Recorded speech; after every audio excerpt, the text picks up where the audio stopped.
বিহপুৰিয়াত জয়ী হলে ভূপেন বৰা মন্ত্ৰী হব।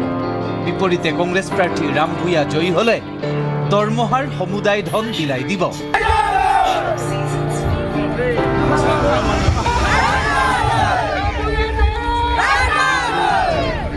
জয়ী হোৱাৰ 3 দিনৰ ভিতৰতে গঠন কৰিব দৰমহা বিতৰণ কমিটি। মোৰ নিজৰ মানুহ মই সেৱা কৰিব লাগিব। ভূপেন বৰাই কৈছে যে মোক এমএলএ বনাই যাব মন্ত্ৰী হৈ যাব। পাৱাৰ লাগে, মোক পাৱাৰ নালাগে, মোক লাগে সেৱা কৰাৰ সুযোগ।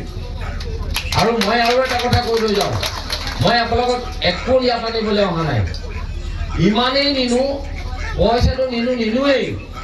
মই আপোনালোকৰ বিহপুৰীয়াত যদি ভগৱন্তই যদি কৃপা কৰে, আপোনালোকে যদি মোক সহায় কৰে, 3 দিনৰ ভিতৰত এখন কমিটি বনাম। 3 দিন। কমিটিখনৰ নাম এমএলএ চেলাৰী ডিষ্ট্ৰিবিউচন কমিটি। এই মাহটোৰ মূৰত যে এমএলএৰ দৰমহা এটা পায় 1,20,000, সেইটো ভাগ বিতৰা কৰাৰ কাৰণে কমিটি লাগিব। সেই তেনেকুৱা নামঘৰ 12টা মাতি আনিম, 10,000কে 12টা প্ৰথমৰ দৰমহা বিলাই দিম। স্বামী যেতিয়া দানবীৰ কৰ্ণ, তেনেহলে কিদৰে ৰৈ থাকে পত্নী। স্বামীৰ হৈ প্ৰচাৰত নামি কঁকাল ঘূৰাই এপাক বিহু নাছিলে ৰাম ভূঁইয়াৰ পত্নী বিস্মিতা ভূঁইয়াই।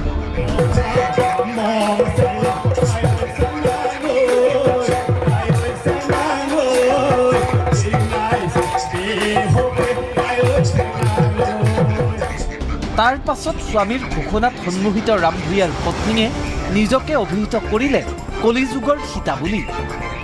হয়, ৰাইজে ৰামৰ পত্নী যিহেতু সীতা আছিল, গতিকে এতিয়া ৰাম ভূঁইয়াৰ পত্নী, গতিকে মোৰ নাম সীতা দিছে ৰাইজে। ময়ো কৈছোঁ তেওঁ কলিযুগৰ ৰাম যেতিয়া ময়ো কলিযুগৰ সীতা। ডাইলগ কম নহয় মৰিয়নিৰ বিধায়ক ৰূপজ্যোতি কুৰ্মীৰ।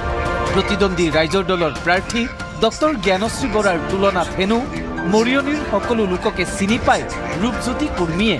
হাতত থকা ৰাখিয়ে বুজাই কিমান আছে বিধায়কজনৰ ভগ্নী। নিৰ্বাচন বুলি কিয় টেনশ্যন নাই, শুনক কুৰ্মীৰ মুখেৰে। বেলেগ চিন্তা নাই আৰু কোন ৰাজনীতি দলে কোন আহিছে, কাক আনিছে, কোনে ইয়াত প্ৰচাৰ কৰিছে। মোৰ লক্ষ্য এটাই, 2026ত জিকিব লাগে। আৰু জিকাটোতো জিকিম, কিন্তু বেছি ভোটত জিকি আৰু বেছি কিবা এটা প্ৰমোশ্যন আনিব হয় নেকি, সেইটো টেনশ্যন বুলিবলৈ কোনো কথাই নাই। কাৰণ মই আজি বোলে নতুন, মোৰ বোলে জেগা চিনি পাবলৈ বাকী আছে, মানুহ চিনি পাবলৈ বাকী আছে, সেইবোৰতো নাই। কাৰণ মই মানুহৰ নাম, প্ৰত্যেকৰ নাম সতি যাম, কিমান কিমান ৰেচন কাৰ্ড আছে, এইবোৰ আঙুলি মূৰত গোটেই হিচাপ আছে। সেইকাৰণে মোৰ আৰু কোনোবা নতুনকৈ আহিছে, পেছত লেনদেন কৰিছে, মইনী মচি চিনিয়ে নাপায়, মইনীৰ নাম মৃত্যু কুটুম আছে। মোৰতো মইনী গোটেই পৰিয়াল, মাহীদেউ, খুৰীদেউ, মামীদেউ, পেহীদেউ, নিচাদেউ, আপাদেউ, গোটেই ভৰ্তি। নানী, আজা, আজি, নানা, নানী, মোৰ ভাই, মোক ৰাখি পিন্ধোৱা ভণ্টিয়ে কিমান আছে, কিমান পুৰোহিতে মোক এয়া ৰছী বান্ধিছে। ইফালে UPPL জনসাধাৰণক পিন্ধোৱা গামোচাক লৈ বিতৰ্কিত মন্তব্য কৰিলে গোৰেশ্বৰ সমষ্টিৰ বিজেপি প্ৰাৰ্থী ভিক্টৰ কুমাৰ দাসে। গামোচাক বিজালে শিৱজৰীৰ সৈতে। গামোচা নহয়, আচলতে সেয়া শিৱজৰীহে। যেনেকে 5 বছৰে আমাক ৰাজনৈতিকভাৱে হত্যা কৰিছিল, আহি থকা আৰু 5 বছৰে আমাক ৰাজনৈতিকভাৱে হত্যা কৰাৰ ষড়যন্ত্ৰ কৰি আছে। এই গামোচাখন আপোনালোকে সন্মান বুলি নাভাবিব। আপোনালোকৰ গলত মই পুনৰবাৰ কৈছোঁ, শিৱজৰী এডাল ওলমাই দিছে। এই উপশক্তিটোৰ পৰাই যদি পৰিত্ৰাণ পাব লাগে, তেতিয়াহ'লে শক্তিশালী ইণ্ডিয়াৰ লগত থাকিব। তাকে দেখি বিৰোধীৰ ক্ষোভ। অসমীয়াৰ স্বাভিমানৰ প্ৰতীক গামোচাক অপমান কৰা ভিক্টৰ দাসে অসমীয়াক ভোট খোজাৰ অধিকাৰ নাই। অসমীয়াৰ স্বাভিমানত তেওঁ আঘাত কৰিছে। গতিকে তেওঁ অসমীয়া ৰাইজৰ বা অন্যান্য জনগোষ্ঠীৰ ৰাইজৰ, বড়ো ৰাইজৰ হওক, মুছলমান ৰাইজৰ হওক, তেওঁ ভোট খোজাৰ কোনো নৈতিক অধিকাৰ তেওঁৰ নাই। আৰু যদি শিৱজুৰি হয়, তেতিয়াহ'লে এই অসমীয়াৰ স্বাভিমান গামোচাখন তেওঁ কিয় লৈ আছে? তেওঁ ল'বই নালাগিছিলে, তেওঁ আন এখন ল'ব নালাগিছিলে। যে অসমীয়াৰ এখন স্বাভিমান গামোচাক যদি তেওঁ শিৱজুৰি হিচাপে দিছে, আমাৰ UPPL দলৰ তৰফৰ পৰা আমি তেখেতক ধিক্কাৰ দিছোঁ। ইফালে বিজেপিৰ পদ্মলোচন দাসৰ বিৰুদ্ধে বিশ্বনাথ সমষ্টিৰ ৰণত অৱতীৰ্ণ কংগ্ৰেছ প্ৰাৰ্থী জয়ন্ত বৰা সম্প্ৰতি শাৰীৰিকভাৱে অসুস্থ। কিন্তু নৰিয়া দেহাৰে সোমবাৰে অঞ্চলটোৰ 27টাকৈ নামঘৰত ৰাইজৰ ৰাখি ল'লে প্ৰাৰ্থীজনে। বহুতেই আকৌ ইয়াক নামঘৰ ৰাজনীতি আখ্যা দিছে। মুখ্যমন্ত্ৰীয়ে বিৰোধীয়ে ন্যূনতম আসন পাব বুলি কৰা কটাক্ষৰ প্ৰত্যুত্তৰ দিছে জাকিৰ হুছেইন সিকদাৰে।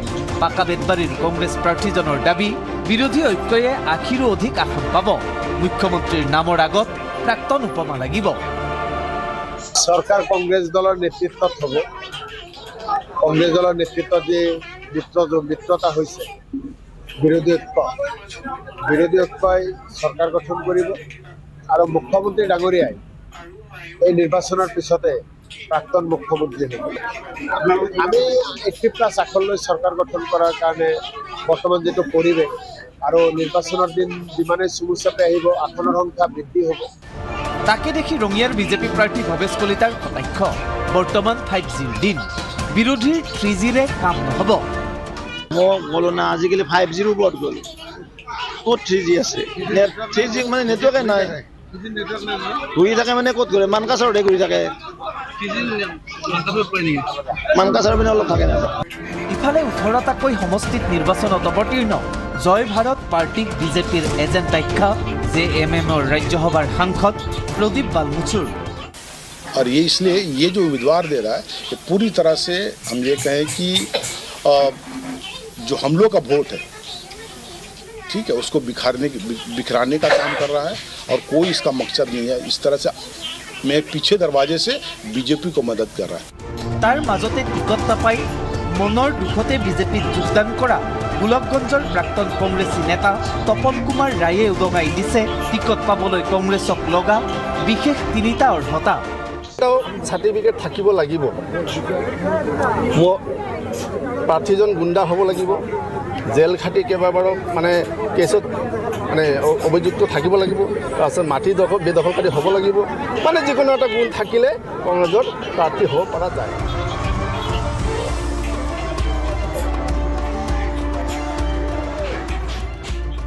এইবাৰ সকলো অভিলেখ ভংগ কৰিব কংগ্ৰেছে। 20খনতকৈ অধিক আসন লাভ নকৰে কংগ্ৰেছে।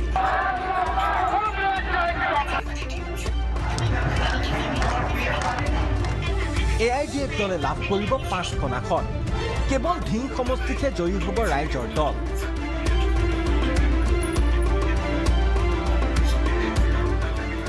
অসম জাতীয় পৰিষদে নাপায় এখনো আসন।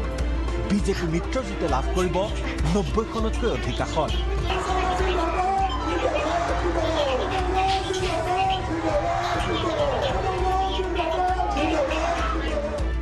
বিধানসভা নিৰ্বাচনৰ প্ৰচাৰ চলাই মাজুলী আৰু নাওবৈচাত মুখ্যমন্ত্ৰী ডক্টৰ হিমন্ত বিশ্ব শৰ্মাই কৰিছে এই ভৱিষ্যতবাণী।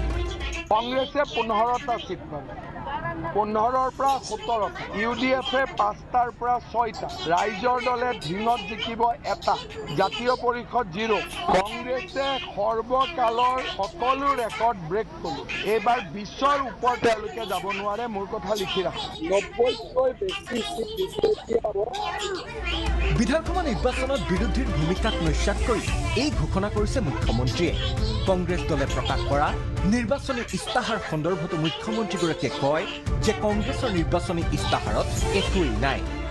कांग्रेस का इलेक्शन मैनिफेस्टो में वो लोग तो कुछ भी नहीं लिखे, कोई एक भी वादा नहीं है जो याद हो सकता है। कितना लोगों को नौकरी देगा, कुछ नहीं। महिलाओं को कितना रुपया देगा, कुछ नहीं। आप शिक्षा के लिए क्या करेगा, कुछ नहीं। সোমবাৰে 4টাকৈ সমষ্টিত মুখ্যমন্ত্ৰী ডক্টৰ হিমন্ত বিশ্ব শৰ্মাই চলালে নিৰ্বাচনী প্ৰচাৰ। আমাৰ মাজত উপস্থিত হৈছে অসমৰ জনতাৰ হিয়াৰ আঙুঠি নয়নমণি, নৱ অসমৰ স্বপ্নদ্ৰষ্টা তথা খনিকৰ অসমৰ কৰ্মদক্ষ মুখ্যমন্ত্ৰী ডক্টৰ হিমন্ত বিশ্ব শৰ্মা ডাঙৰীয়া। মাজুলীৰ বিজেপি প্ৰাৰ্থী ভুৱন গামৰ হৈ জনসভা সম্বোধন কৰি মুখ্যমন্ত্ৰীগৰাকীয়ে কয়, স্বাধীনতাৰ পিছৰে পৰা বঞ্চিত হৈ আহিছিল মাজুলী। সৰ্বানন্দ সোণোৱালৰ সময়ত মাজুলীলৈ আহিছে পৰিৱৰ্তন।